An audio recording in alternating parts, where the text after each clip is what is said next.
Okay, man, I've been saying that Ron Hollins is the future at power forward, and oh man, CJ, man, he too small, and I don't see him playing power forward. People forget he like one of the youngest players in the league, man. And this proves my point, and I'll put it on the screen from the Free Press. It says Ron Hollins adds 15 pounds to get more minutes at power forward. Common sense tells you. For y'all, some of y'all watch more basketball than me. Now, most of my prime basketball years were the 90s and the early 2000s. That's when I really enjoyed basketball. I mean, when you had, we all had choices to play basketball games. You had NBA, Kobe Bryant courtside. You had 2K. You had NBA Live. You had NBA Shootout. You had NBA Jams, NBA Showtime. You had the N1 basketball game. What was the other game when they had? NBA Streets. I really wasn't into that. We had options. We had options. That's the era I grew up in. Like when Michael Jordan had basketball as the top and the pinnacle of American sports in the 90s, you had NBA Hang Time, the TV show. Inside the NBA was still the shit. I was of that era, okay? So that was my prime basketball years. You talking about guys like the Supersonics with Gary Payton, Sean Kemp. You talking about guys people forget, Mark Price, Tom Chambers. You just talking about a number of different guys, Grant Hill, young Lindsey Hunter, Jerry Stackhouse, filling it up for the Pistons. I mean, that was my years. Allen Houston, Larry Grandmama, Muggsy Bogues, Alonzo Mourning. You talking about Chris Webber and those guys when he was in Golden State and Washington, and that was my years of watching. So, but a lot of y'all probably watch a lot more basketball than I do now. But just for me watching the game enough, the power forward position ain't what it used to be. When with Tim Duncan's and Chris Webber's, and you even had guys like Derek Coleman. The position is not like that no more. When you look at Tobias Harris, more times than not, he was seen as a 3 when he came into the league. You look at the power forward position. You go around the league, you don't have that many traditional power forwards. Even a guy like John Collins, who could have played power forward back in the day, even he has to give some small forward ability. Even you look at Lauri Markkanen. When I went to go really look at Lauri Markkanen like that, I didn't know he moved like that. I swear to God, I did. So it's not what it used to be. You got to remember, at one point, I believe Akeem Olajuwon and Ralph Sampson made it to the NBA Finals in the 80s. People forget that. So that's how the game used to be played. And I know a lot of y'all be like, man, how did the spacing work? And how did they space the floor? They was able to play a lot of high-low. When you box out and you able to play like a big man and play with your back to the basket, you able to seal guys off for offensive rebounds and dominate the paint like a big man do. When you got big fellas out there, let me speak on this real quick, and they at the three-point line, they really defeat the purpose.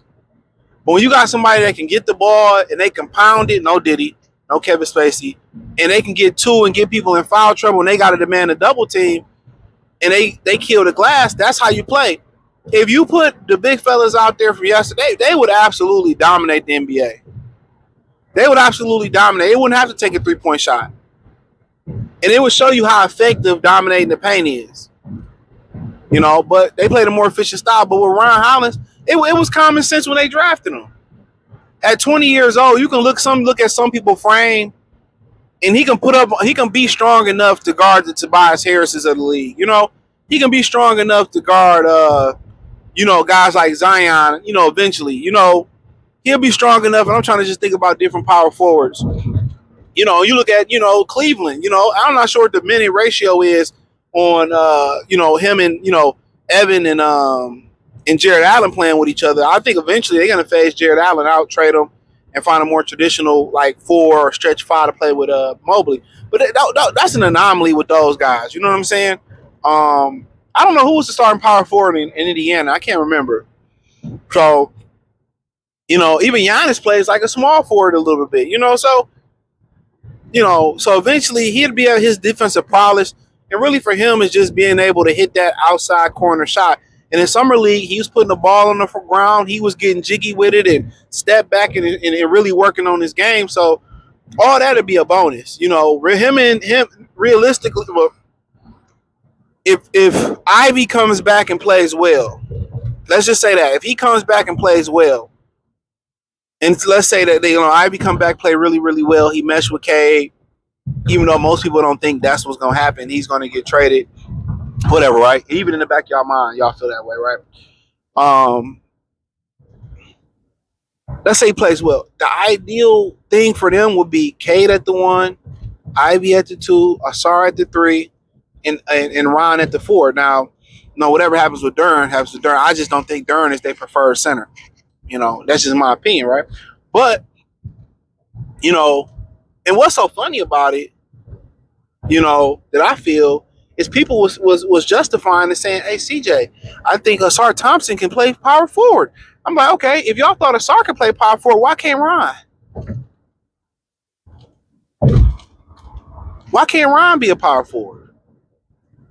So that was my whole thing about it. If y'all thought Asar can be a power forward, why can't Ron? You got to think about it. That boy young. He's going to put weight on. He's from Texas, man. Them dudes built different.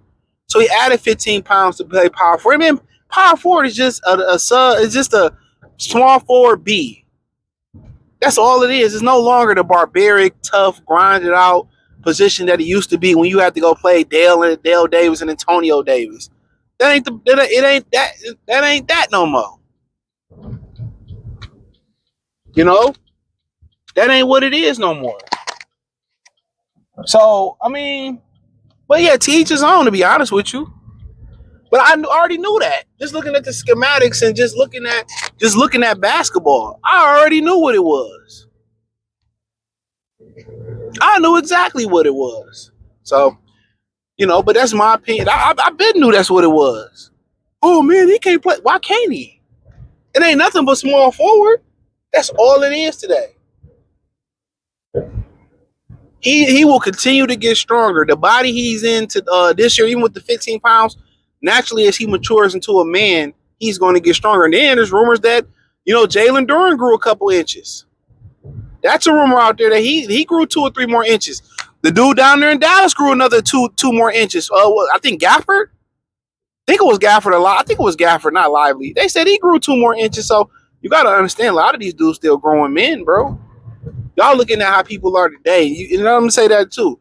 Who you are today and who you be yesterday. Don't believe getting to that hood shit where, oh man, you changed up, you switched up. That's one thing about it, bro. A lot of people get mad. Oh, you moved up, you moved out the hood, and you doing. Yeah, I'm supposed to stay the same. I'm supposed to stay stagnant. As you get more information throughout life and you get more experiences throughout life, you're going to change. The little bushy-eyed person you are today, once you live life and you see how people really are, you see how experiences, how things really go, you're going to make adjustments and change. And if you don't change as a person, really, you're the fucking problem. But hey, check out Detroit Piston Talk playlist. Thumbs up the video, share the video, subscribe to the channel. Next subscribe button is the bell icon button. Hit all notifications. Increase your chance to get notifications. We go live and drop video. Hit the link tree. You can find me everywhere from X, Instagram, Facebook, Kick, Twitch, everything, and everywhere else where I'm producing on other platforms. Appreciate the love, support. Peace.